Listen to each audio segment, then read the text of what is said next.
Taste the Daily. Taste the Daily.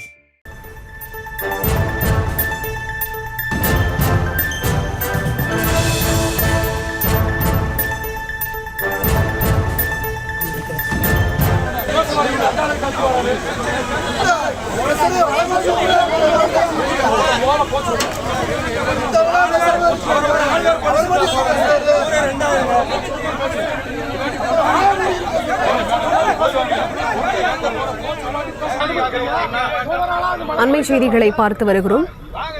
Madurai Thiruparankundram விவகாரம் தொடர்பாக துண்டு பிரசுரம் விநியோகித்த மார்க்சிஸ்ட் கம்யூனிஸ்ட் கட்சியினருக்கும் காவல்துறையினருக்கும் இடையே வாக்குவாதமானது ஏற்பட்டு வருகிறது. இது தொடர்பான முழுமையான விவரங்களோடு இணைகிறார் எமது செய்தியாளர் விக்னேஷ். அவரிடம் பேசலாம். வணக்கம் விக்னேஷ், விவரங்களை நீங்க தொடர்ந்து வழங்கலாம்.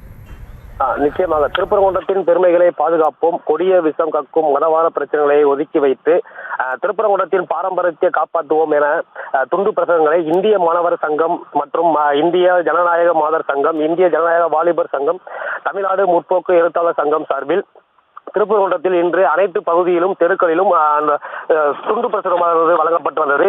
இதில் திருப்பரங்குன்றத்தில் பல நூறு ஆண்டுகளாக இந்துக்களும் இஸ்லாமியர்களும் ஒற்றுமையாக அவரவர் வழிபாட்டு தலங்களில் வழிபட்டு வருவதாகவும், அதில் இஸ்லாமிய வழிபாட்டு தலங்கள் குறித்து வழக்குகள் தீர ஆய்வு செய்து நீதிமன்றங்களில் அவரவர் வழிபாட்டு தலங்களுக்கு அவரவருக்கு சொந்தமானது என்று தீர்ப்பானது வழங்கி இருக்கின்றனர். இதில் திருப்பரங்குன்ற மக்கள் அன்றாட பிரச்சனைகளை, கோவிலுக்கு வருகை தரும் பக்தர்களுக்கு அடிப்படை வசதிகள், பொருளாதார சுமைகள் பற்றி பேச முன்வராத இந்த அமைப்பினர் மத ரீதியாக மக்களை திரட்டி ஒற்றுமையையும் நல்லிணக்கத்தையும் சீர்குலைக்கும் முயற்சியில் ஈடுபட்டு வருவதாக குற்றம் சாட்டி இந்திய ஜனநாயக வாலிபர் சங்கம் மற்றும் முற்போக்கு எழுத்தாளர்கள் சங்கம் சார்பில் இன்று துண்டு பிரசுரங்கள் வழங்கப்பட்டு அதை காவல்துறையினர் வழங்கக்கூடாது என்று கூறியதை அடுத்து அவர்கள் ஜனநாயக சங்கம் மற்றும் கம்யூனிஸ்ட் கட்சியினை சேர்ந்ததற்கு காவல்துறையினருக்கு இடையே சிறு தள்ளுமுள்ளு ஏற்பட்டு கைது செய்து தனியார் மண்டபத்தில் அடைத்து வைத்துள்ளனர். திருப்பரங்குன்றம் பெருமை மிகு பாரம்பரியம் காப்போம், மத வேறுபாடுகளை கடந்து மனித ஒற்றுமையை பாதுகாப்போம் என்ற வாசகங்கள் குறிப்பிட்டு எந்த மதவெறியும் மனிதத்திற்கு எதிரானது என்பது நாம் ஒருத்த சொல்கிறோம் என அந்த நோட்டீஸில் குறிப்பிடப்பட்டது குறிப்பிடத்தக்கது.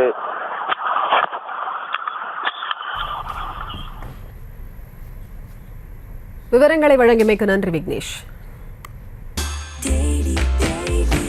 Taste the Daily. Taste the Daily.